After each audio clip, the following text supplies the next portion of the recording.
It's time once again for Lotus Cup Europe. Of course, it is round 2 here at Dijon, and it's safe to say it is absolutely pouring it down here, and it plans to stay wet all weekend. Now, of course, Dijon made famous for that battle between Jules Villeneuve and René Arnoux back in the 70s with that famous battle. So let's get inside and find out how our Lotus Cup Europe drivers battle it out this weekend. It's been a couple of weeks now since Hockenheim, and of course the Rasse brothers dominated there. Gregory winning in the overall race, and John Rasse also winning 2 races in his production class. So it's certainly going to be interesting to see what John can do here this weekend. Now, this time last year was where we started to see that battle develop between the Walker brothers, and Jonathan really did show his true strength in driving, winning 2 of the races last year. So it's all to play for as always, and the championship standings as of now are Gregory Rasse in 1 and John Rasse in 2.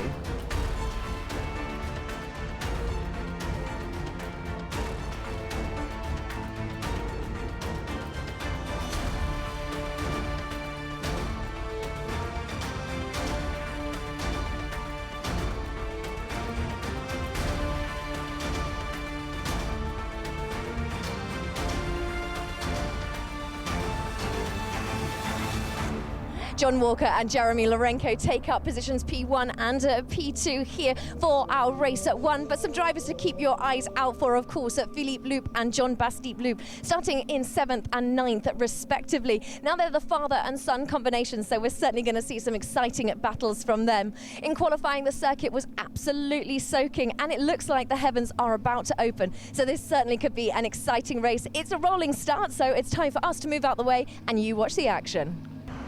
Well, as we mentioned, it might be a little bit wet, and the rain teeming down as they head off on the formation lap around the former home of the French and Swiss Grand Prix, Dijon-Prenois. So it is John Walker and Jeremy Lorenko who share the front row from John Packer and Nikolai Ibsen, then Nick Walker and Javier Georges with Jean-Baptiste Loup and Franck Laroche. Next up, John Rasse, as ever, took the 4 of the production runners.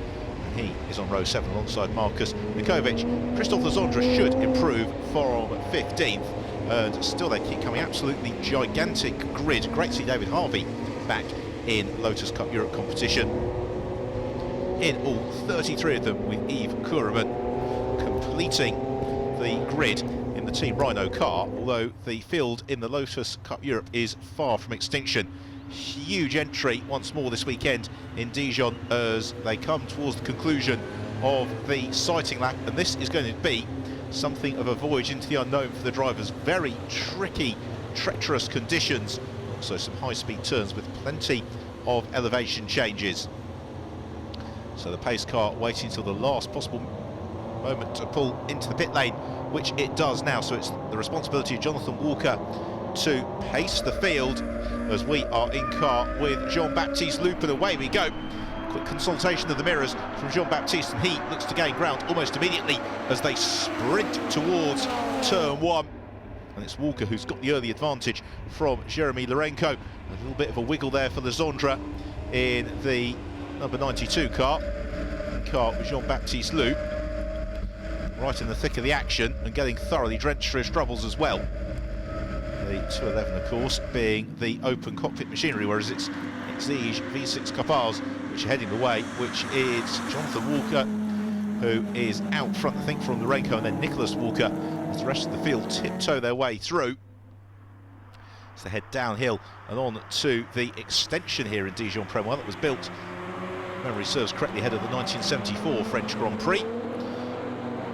That brings them on to the steep uphill right-hand hairpin, which is where the race leader arrives now. You can see just how the road climbs, also see how slippery it is as both Lorenko and Walker have a little bit of a moment. Jeremy Lorenko seesawing at the wheel, a little bit of over-exuberance with the right foot maybe, as he climbs the hill. Still the car wheel spins. So they battle onwards, and and a problem for Nikolai Ibsen, who goes off on the straight. Maybe just he dabbed the brakes, and Nikolai Ibsen into the Armco barrier. And I fear that that might well be his race more or less run, or at least his opportunity to contend at the front of the field is done. I think the car, just as he came into the braking zone, snapped away from him. In car with John Rasse. Meanwhile, this is a look at the run into the hairpin, or with a little bit of a spin in front of him. He takes evasive action. None of this, of course, though, is any concern for Jonathan Walker and Jeremy Lorenko. They have broken well clear of the rest of the field. So it's Nicholas Walker, who is just clear of Jean-Baptiste Loup and Xavier Georges. In car Lorenko, and he's got a good run coming out of the final turn, up over the crest in the road. He's got his nose in front of Jonathan Walker as they sprint towards turn 1. It's going to come down to commitment on the brakes. Walker just keeping an eye as to where Lorenko is. And Walker, maybe he's got his nose in front, in fact, as they power into the braking zone. Indeed, he does maintain the advantage at the head of the field, but these conditions worsening all the while. The leading duo not delayed one jot as they break well clear of the rest of the field. And this is fine weather, of course, for some of the production class runners who are beginning to mix it with some of the more tentative Avoras and 211s.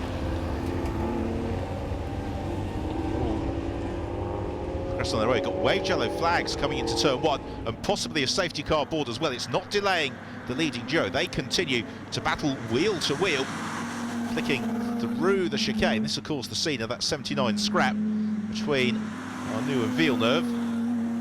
But when they next come into view of a marshal's post, they may well find they've got to slow themselves down. Down through a downhill left-hander, and possibly they've just eased off the pace. Maybe not, in fact. As they head, well, there's waved yellow flags. You can see in the distance at the hairpin, and that almost certainly will be the prompt that the safety car is out. Yes, there we see confirmation and a rather nutty tartan umbrella from the marshal as he awaits the train of cars now all begin to slow themselves down. Quite what's prompted the safety car, I don't know. It's possibly Nikolai Ibsen's car because he was parked perpendicular to the oncoming traffic. We may have one or two others that have slid off in various directions. And in fact, there we go. That is Nicolas Ferrer. He's getting a tow back to the pits.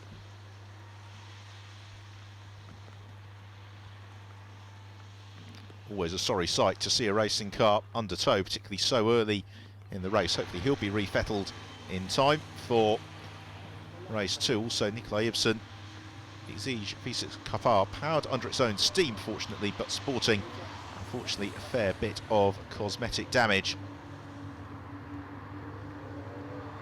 So as Ibsen pulls clear, you can hear the noise of the engines, and there goes the safety car, so the race is about to get underway. It's coming in quite fine as Jonathan Walker now plants his right foot, accelerating steeply uphill. And that really is a very steep climb for the drivers, and also a really difficult balance as well for the optimum line of attack through that final turn on towards the first corner. And Jonathan Walker has got the jump over the rest of the field and is beginning to ease away already. The rest of them, quite understandably, needing to be a little bit attentive as the conditions are appreciably worsening since the start of the race. It was drizzling as they were on the grid. It is now a full-blown downpour. The cars sliding around. It's been good progress though from John Packer. He is beginning to ease himself up towards the front of the field as again Walker and Lorenko just breaking clear of then Nicholas Walker and car 6. Then it's John Packer, Jean-Baptiste Loup, Xavier Georges and the rest of them. Luckily Jeanine Prache in the pink 211 making a little bit of progress as well. She just moves ahead of Anthony Fournier as we go in car with Franck Laroche, who understeers like crazy, full lock as he scrabbles for traction, which he finds. He's up in pursuit of Xavier Georges. All the while though the leaders trying to break clear. They've got to be careful though of those low-lying painted curves because they will be very slippery if you get the power down a little bit too early. Well, meanwhile David Harvey ahead of the next gaggle of cars, and this is the beauty of course of the Lotus Cup Europe, is that wherever you look there is always a great battle underway. Conditions such as these actually do just begin to favour the production class cars, and certainly in terms of traction. There's another bit of a wiggle for Jonathan Walker. He really is on the limit of adhesion. He needs to be through this final turn because all the speed you carry downhill helps you going uphill.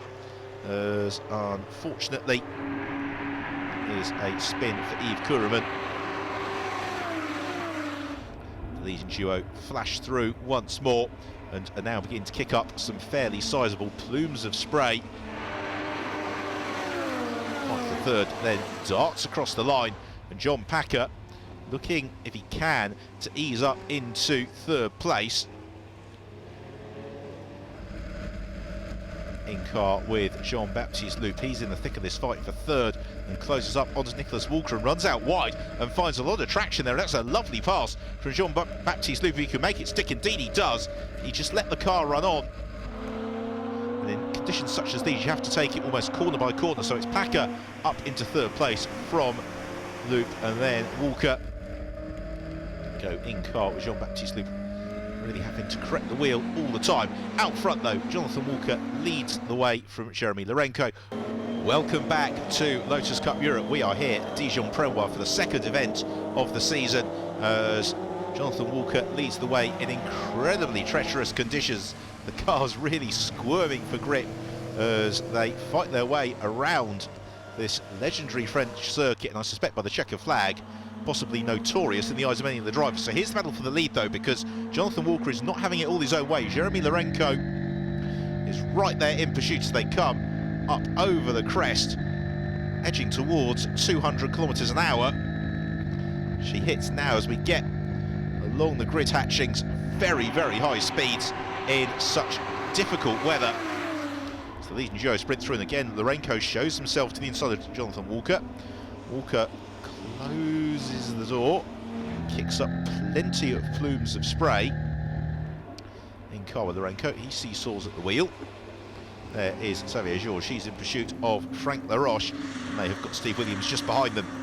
Jonathan Walker though, and Larenko, they're both flinging the cars around. Great to watch in this difficult weather. David Harvey in the thick of the next scrap. He has got the bright red to 11 of Benoit Rogier, tucked in behind him as the leaders.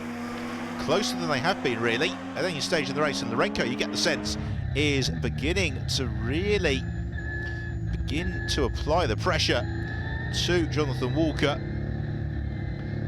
having to be so smooth and delicate on the front throttle coming up out of the hairpin. This is when an educated right foot is more than required. This group of cars coming downhill. That's Phil Capstick in the black fluorescent yellow, number 22 car. So he attempts to close up on Benoit Rogier. Rogier in turn is looking to pick his way further still at the order. So there is Capstick. Just has to be oh so gentle applying the pressure. He's got Nicola Gambini as well as part of that scrap, as David Harvey runs out a little bit wide. Meanwhile, back in car with Jeremy Larenko, he and Jonathan Walker. Full tilt through the final turn. Larenko is going for the move round the outside line. That is a lovely pass from Jeremy Larenko, if he can hold it all the way through to turn one. But that was absolutely brilliant stuff from Larenko. Maximum commitment as he flashes through over the start and finish line in the lead of the race. But will we see Walker looking to fight back into turn one on the brakes? In car with Larenko, down to third gear. There's plenty of space to the inside, and it's filled by Jonathan Walker, so Walker goes back through. The pair of them having a super tussle. Meanwhile, the fight for third is equally keenly contested. Jean-Baptiste Loup just clear of John Packer. Baptiste Loup in the red and black car. Packer has gone for the all black, and then they've got Philippe Loup just behind them. Wave yellow flags and safety car boards appear once more. So the field being neutralised. Wonder what the reason for that is.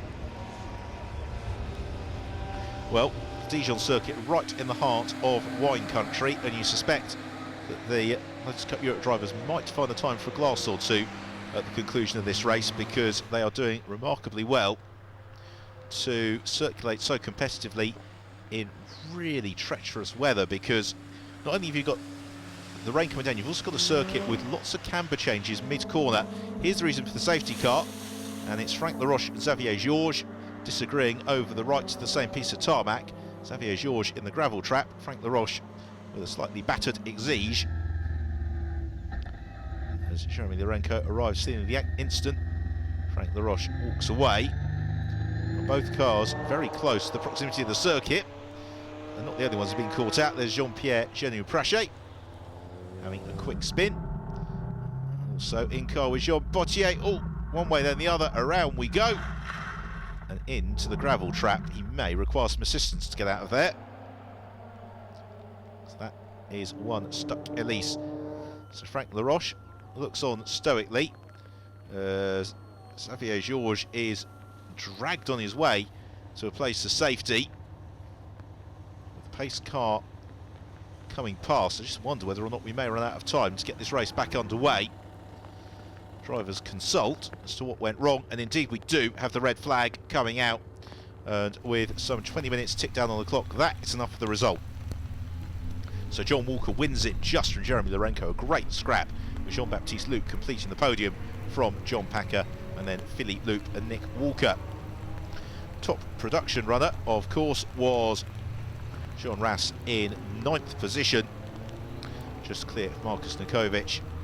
Well, despite the very difficult weather, 29 of them in all making it through to the checkered flag, with just 1 or 2 casualties along the way. Hopefully the weather will improve in time for race 2.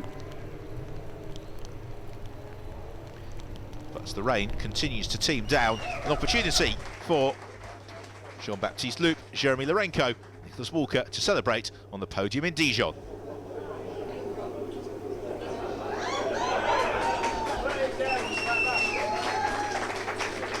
John, congratulations, finishing 3rd overall, moving your way up the grid nicely. It was really wet out there. How was it? Yeah, really, really wet. It was a really hard race.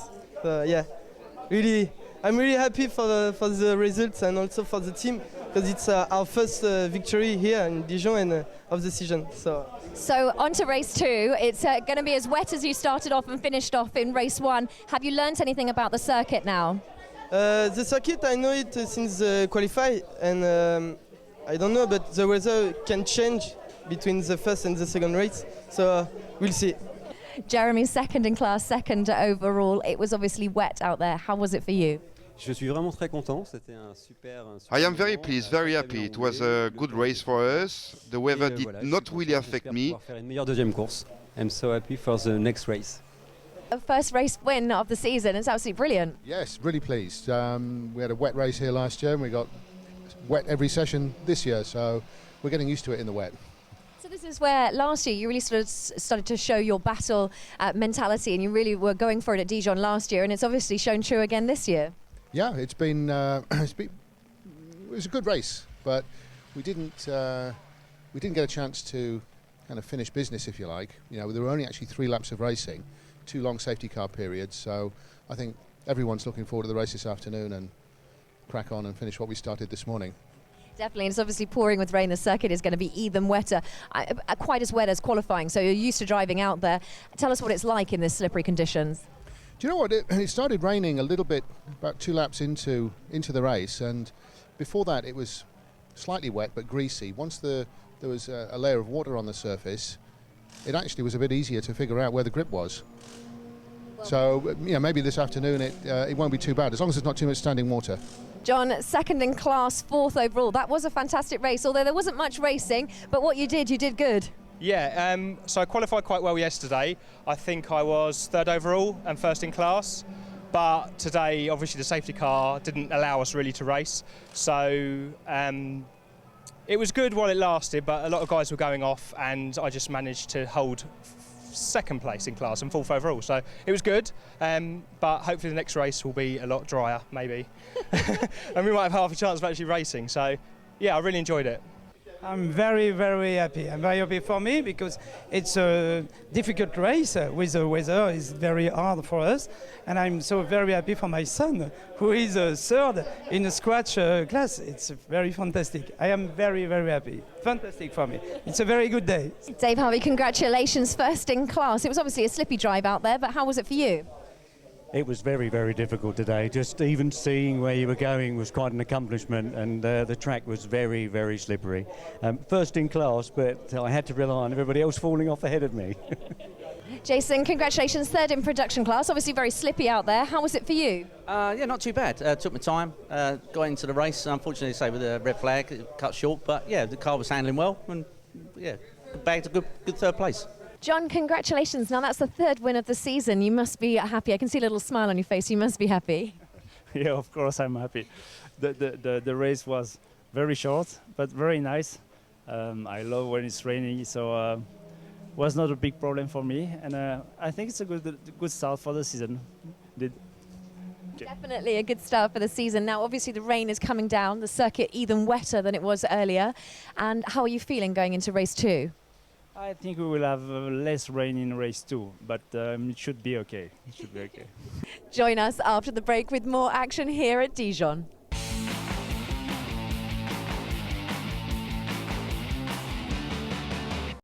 Race 1's all done and dusted, and there's a slight reprieve in the rain, which is absolutely fantastic. Well, in that moment of dryness, we found Chris from Avon. Now, Chris from Avon, hello. Can you tell us a little bit about why we saw so much action? Obviously, there was an enormous amount of water on the track, and we saw a lot of spinning. Why is that? Well, in the championship here, we use the ZZR as a control tyre, so it's a tyre that they use in the dry and the wet. Now, the ZZR was originally designed to be an ultimate performance dry tyre that's kept road legal. So in these kind of conditions, the tyre isn't best suited to be used in the wet because it's a dry-orientated tyre. So it's down to the driver really to really bring out a skill of a balance in the throttle and the brake, and to keep the car on track best as possible. So we were seeing some quite exciting and different race lines going into some of those corners. People are taking it wide, trying to get a bit on the dirt, and that's obviously relying on the driver's skill and knowledge around this circuit to try and make the best out of those tyres. Yeah, in these kind of conditions, it's going to be key to try and pick your way through the standing water, the puddles, and the rivers across the circuit. Not to whack a plane and spin off, basically, like in any kind of wet race, which particularly around here is very tricky. When it's wet around Dijon, there is very little grip. Certainly is. We've certainly seen that in race 1. Now, moving into race 2, I'm not sure what the weather's going to do, but do we expect to see much of the same as we did in race 1? Yeah, there's a question on the start of race 2, whether it's be a standing start or a rolling start, but it'll be the same again. It's just whether it stays, like we've got now, no rain, or if it buckets down later on and we see more rain on the circuit. Xavier, obviously a massively disappointing crash there, but the weather really didn't help you much out there. Can you tell us a little bit about what happened? Yes, les conditions de piste étaient très difficiles. Yes, the weather conditions on the track were very, very difficult today, very difficult for everyone. Well, I was sitting behind Franck Laroche, and he sadly lost control of his car. I have tried to avoid him by taking him on the left, but unfortunately, then he touched the back of my car.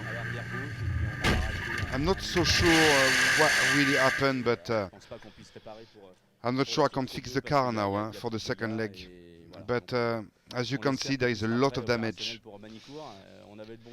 Hopefully everything will be ready for Manitou. We were really looking forward to this race here in Dijon. I wanted to be patient. I was behind the top 3 waiting to do something because we had again great hope here in Dijon, but it's the race, and sadly you have to accept it. C'est la course, faut l'accepter, même si c'est difficile aujourd'hui, mais faut l'accepter. Obviously a lot of work to be done to the car. Will it be ready for race 2? Non, je pense qu'il y a trop de travail. No, I really don't think so. And there is so much work to be done on the car, so I really think it is almost impossible to see us on the starting block. But anyway, back weekend, it's a bad weekend, and it's one to forget, I'm sure. Mauvais week-end à oublier. Franck obviously caught up a little bit in a crash there out on the circuit. Can you talk us through what happened? Yes, I lose the rear of the car in the Poix, on the turn of Poix, and I make a crash with Xavier George. And it's the race, but I feel very sad for my car, and it's the race. Will we see you in race 2, or is that it for the weekend? I hope for the race 2. Okay. Yes, I hope so.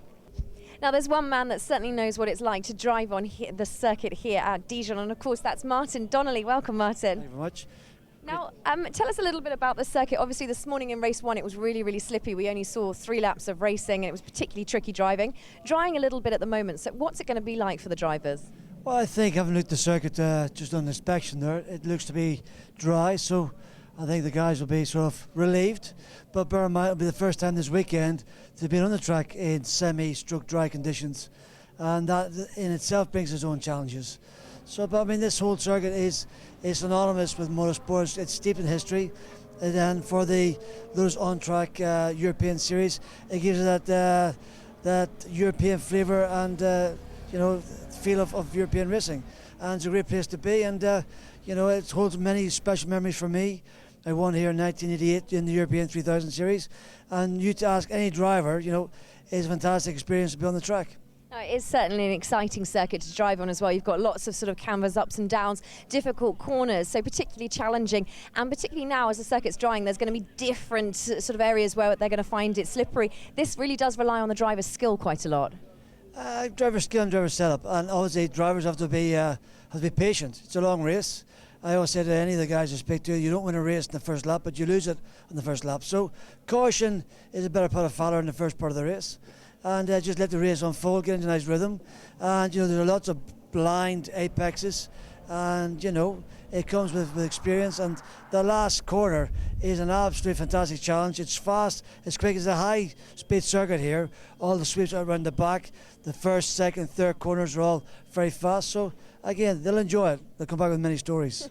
They certainly will come back with many stories. We'll see you on the grid in just a second for the start of race 2.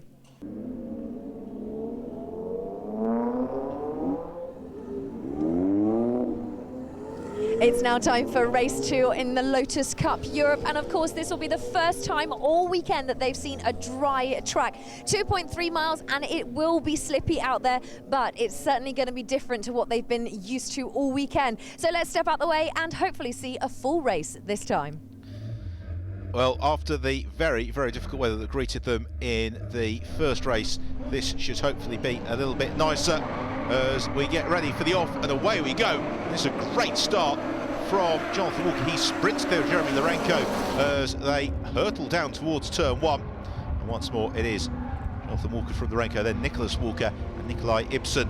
So the rest of the field all head through the first couple of turns. As you can see, offline it's still very damp and treacherous, and therefore that's going to make overtaking a little bit tricky, certainly as in these early stages. It also means on this first lap, if you get caught offline, you could have problems, as indeed there were for Nicholas Frere. He seemed to be pulling off the road as Jonathan Walker tries to break clear of Larenko in the early stages. They head through the left-hander on towards the steep uphill right-hand hairpin.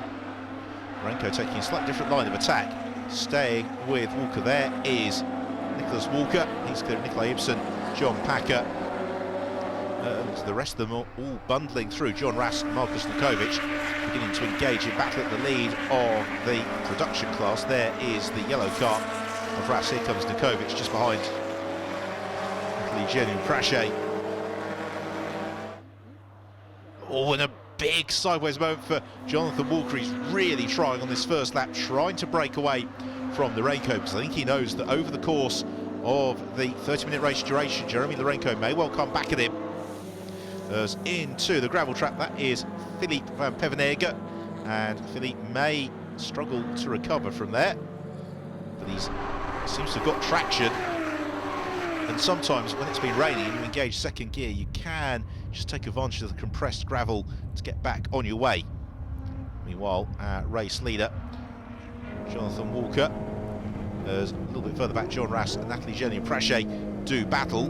Genier-Prache looking to the inside. They're also being joined by one of the exiges, that is Nicola Gambini in the white car, who's able to slingshot past both of them into turn 1. They've got this very fast sequence of turns which really flow one after the other. As a driver, you're setting up for the subsequent turn really before you've completed the current one. It's on his way. Here's the racing the Walker from Larenko.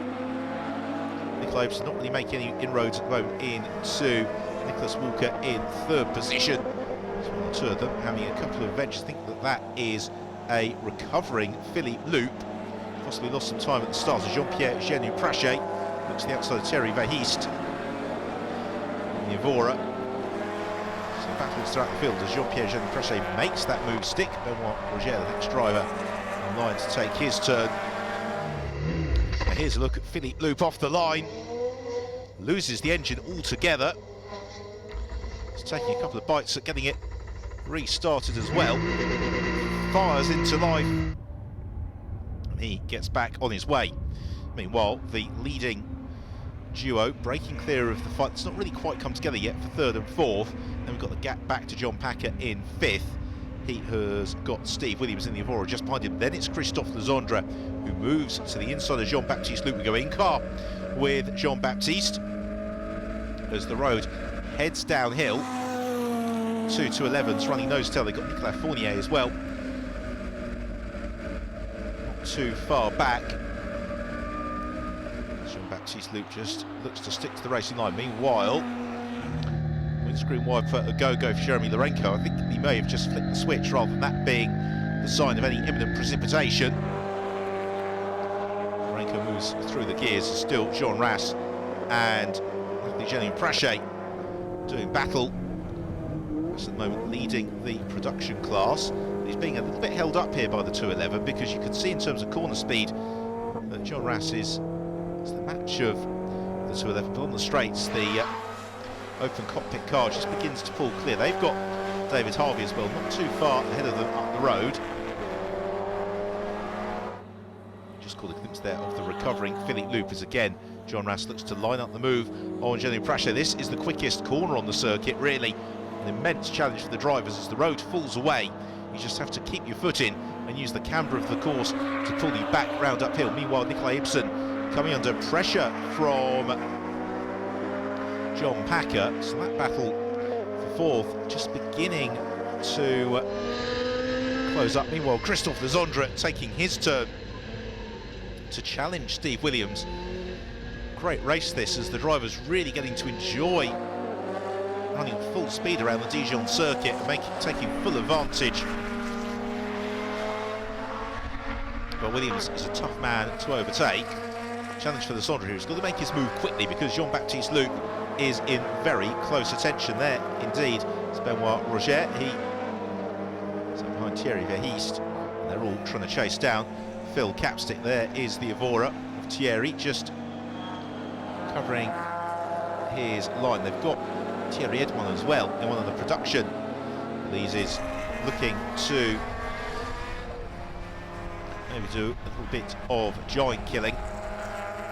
So we've only really got the one long straight here at Dijon along the front stretch. Everywhere else they're almost constantly turning, and that does give a bit more parity to some of the production class runners.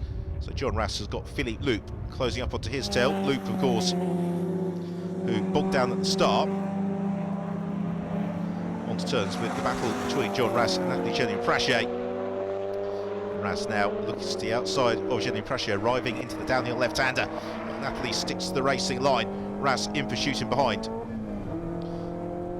Makes the upward gear shift. And then changes down through the gears as they arrive into the hairpin. Philippe Loupes in pursuit. Loupes powers past. I think Rasse will have to content himself with conceding that position. But much smoother today for Rasse. You can see just that single turn of the wheel, letting the car do all the hard work. That's what you need to do. That's the key to a successful lap time. And so whilst the car is at all angles, if you look at it from the exterior, inside the car, all very cool, calm and collected for John Rasse. Philippe Loupes elbows aside Nathalie Genier-Prache and hurtles onward towards the conclusion of another lap. But as John Rasse gets held up, that's an opening possibly for Markus Nikovic to challenge as he looks around the outside through the final turn. They head along the start and finish straight, and Nikovic gets his nose in front as Rasse settles into the slipstream. He'll look to challenge back possibly for the first turn. The straight well over a kilometre in length. Welcome back to Dijon, and we're heading towards the concluding stages of the second race of the weekend for the Lotus Cup Europe. At least this time around, I wouldn't say the skies are clear, but the sun is beginning to peek through, and therefore we are being treated to some excellent dicing as Steve Williams has got a challenge from Christophe Legendre, and Legendre able to find a way past. So Legendre gains the position. Meanwhile, there's some great scrapping behind us. Jason McAnulty in the black and purple car chases down Markus Nikovic, in turn Nikovic in pursuit of his production class rival and class leader John Rasse. They're all bottled up behind the 211 of Nathalie Genier-Prache. Genier-Prache slightly lower corner speeds, allowing the production cars to close up, and then in turn Nathalie pulls clear on the straights. That has given Mikovic the opportunity to challenge Rasse. Out front though, this is the battle for the lead of the race, with Jonathan Walker leading the way from Jeremy Larenko as they now get into the thick of the traffic. That is Case versus Lois, who they ease past. Now will this give the opening to Jeremy Larenko that he needs? He's been in pursuit to John Walker all the way through since the very start of the first race of the weekend. He's yet to make a move stick. Walker though has been living dangerously, sliding the car, doing all he can to maintain the lead. Larenko has been the ever-present shadow, and now possibly a moment's hesitation in the traffic may give him the opening. At the moment though, Walker is being absolutely ruthless, scything his way through, really letting Jeremy Larenko do all the hard work. Larenko though trying to demonstrate that he is more than equal to the challenge. So uphill, just avoiding the AstroTurf.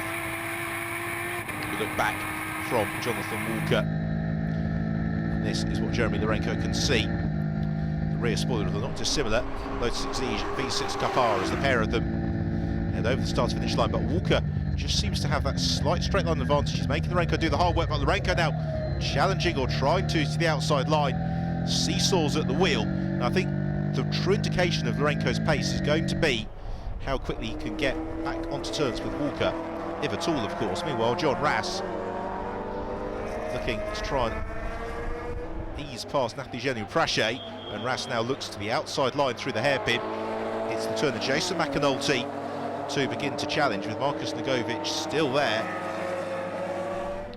and Rasse possibly having the run, but Nathaniel Prache covers the inside line just in time, and John Rasse, with an eye towards championship points, doesn't want to do anything unduly risky and cost himself the class win. Again, so smooth at the wheel, John Rasse, but you could hear how much he had to lift mid-corner there in order to avoid riding snappily Jenny Prache. Again, Jenny Prache heavily on the brakes, and that is thwarting Rasse's efforts to get through. And now it's the turn of Jason McAnulty to carry much more speed through that final turn. Gets underneath the rear spoiler of Rasse as they climb uphill. Meanwhile, here is the fight for fourth place between Nikolai Ibsen and John Packer. Great work by Ibsen's crew to get that car repaired and back out into the action. At the moment, Ibsen repairing them with a great effort. Really close battle for fourth position. Another driver having a good tussle is David Harvey. He's just closing up onto Nicholas Gambini. Still, the Jeannot Prache battle continues. It's now bookended by Jeannot Prache's, because Jean-Pierre Jeannot Prache closing up, making it a 5-car train. Great defensive drive though from Nathalie Jeannot Prache, just making John Rasse really have to work very, very hard for the place. And Rasse almost resorts to the desperation of trying to force the move to the inside line at the hairpin. And that's the first time maybe the frustration is just shown from John Rasse. He knows he's got class rivals behind him. He knows that if he can get past Nathalie Jeannot Prache, he will probably be able to pull well clear. Return to the fight for fourth position. And still Packer and Ibsen circulate in tandem. Nikolai Ibsen just runs a little bit wide though into the hairpin. That gives John Packer the chance to draw alongside as they climb uphill. And Ibsen again not driving with any particular defensive approach. He's just sticking to the racing line. And if you do that, it becomes oh so difficult for the cars around you to find a way past. Meanwhile, here is a replay of Jeremy Larenko. Perfect drift. I'm sure he enjoyed that immensely. And it's working for Larenko. We go in car with him now as he draws alongside Jonathan Walker. And this time Larenko's got the inside line for turn one. The car squirms on the brakes, but so does Walker, who shuts the door, but possibly understeers out wide. Now this is the opening for Larenko, and he pounces, he darts past Jonathan Walker, takes the lead of the race. Now can Larenko use the bulk of this lap to pull clear of Jonathan Walker? That's exactly what he's doing. And he's left it until late on, but now that Jeremy Larenko is through, he's already established about half a second or so's worth of a buffer. And has Walker got anything left in the tank to try and close it down? A pair of them heading towards the conclusion of another lap. Headlights ablaze, and of course for Larenko, the the boot. He's on the other foot when it comes to carving through the traffic. He's now got to pick his line and carve away through. Meanwhile, there is Phil Capstick getting it a little bit wrong and sideways. And Capstick having a big moment. He's in trouble, is Benoit Roger. And Roger peels off the road as Jean-Baptiste Loup powers past in a not dissimilar 2:11. John Rasse is now out in a little bit of clear air, so he is beginning to clear the sort of lap times that he would want to clear in the production class. There's our third place runner, Nicholas Walker, and as you can see, he has got a substantial advantage over Nikolai Ibsen. Here comes Ibsen, scything past some of the production cars and climbing uphill. So we go into the final lap, and still Jeremy Lorenko has got the advantage over Jonathan Walker. Walker's certainly close enough if events were to change. They've got the 2:11, possibly they'll have to worry themselves with over the course of this final lap of the race. Otherwise, it should be a reasonably untroubled run through to the checkered flag. As Lorenko swoops downhill, Jonathan Walker closing as best he can, but these two cars near enough identical, and therefore Jonathan Walker is really hoping for an error from Lorenko. At the moment, that error is not forthcoming, and so Jeremy Lorenko is looking well set for his first victories of the season in the Lotus Cup Europe. Jonathan Walker, who has been in fine Vettel all weekend, on this last lap. Nikolai Ibsen just beginning to be caught a little bit by Jean-Baptiste Loup. They put a lap on production class leader John Rasse, as just a couple of corners away from the checkered flag.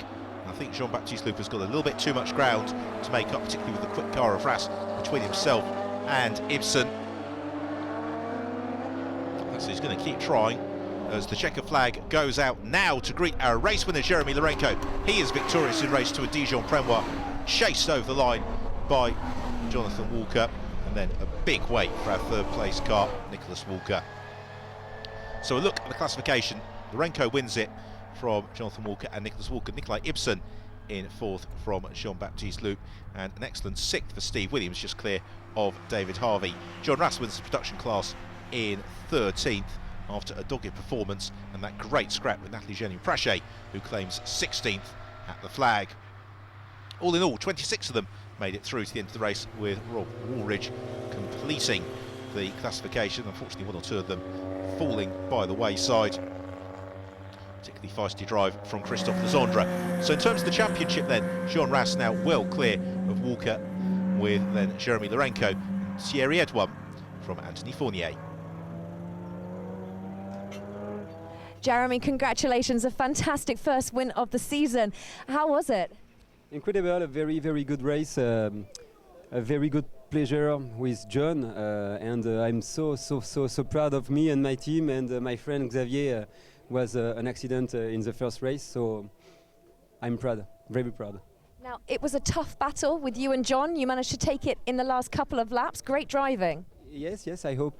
No, I hope, but I do my best, and I will win in the finish race à la fin. Disappointed to finish second, but thrilled to have a great race, and it was a really good race. To be honest, Jeremy was probably a little quicker than me right from the start, but I was managing him. I made a mistake over there, ran wide, and he didn't need much more of an invitation than that. So he did very well. Well, you certainly did very well. You've certainly shown that the rest of the season could be yours as well. With a win and a second place, Manicourt looks positive. Unfortunately, not for me. I'm going to be in Monaco for the Grand Prix, so that's my 2 drop scores straight away. Now, Nicholas, this is last season where we discovered the battle between you and Jonathan was rife, and it's happened again, finishing third place today in the second race. Fantastic finish. Well, not as close as it seems. Although I was third, I didn't see my brother. In fact, it was a strange race. After about 2 laps, I could neither see my brother or anyone behind me. So it was only when I picked up the back markers that the race became interesting. So it was great fun and the track was perfect. So first podium of the year, looking forward to Magny. John, it would seem that you're fairly unstoppable at the moment. That's 4 race wins under your belt, and I suppose you've moved to the top of the championship table as well. Oh, you're right. I think I'm still at the top of the championship, but this race was more difficult. I prefer when it's wet, and I think I did a not so bad job, and I keep the first place. And I had some small problem with Natalie and the number 11, I think, but nothing very important. A great race. It was fun.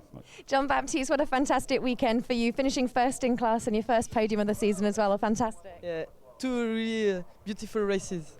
And the start was really bad, but finally I come back in the race and I finish first. So really nice weekend for me. Well, John, there was a lot of spinning going on there. You still managed to finish up second in class, but I'm sure it wasn't the race you exactly hoped for. No, not exactly. As you can see, we had a little bit of accident damage on the last corner of the last lap, where the brakes were just a little bit unpredictable and the rear brakes were too good, so it put me into a bit of a spin and I collected Steve. So it was an accident and I'm really sorry for Steve, but I managed to nurse it home and still get second in class, which I'm quite surprised about, really. Well, as everyone begins to pack up behind us, it is time for us to say goodbye once again. It's been an incredible weekend of racing, and there's lots of smiles, as you can see, lots of happy drivers everywhere, lots of smiles all round because the rain has finally managed to hold off. So until next time, I think it's time we get out of here. Until next time, we'll see you then. All the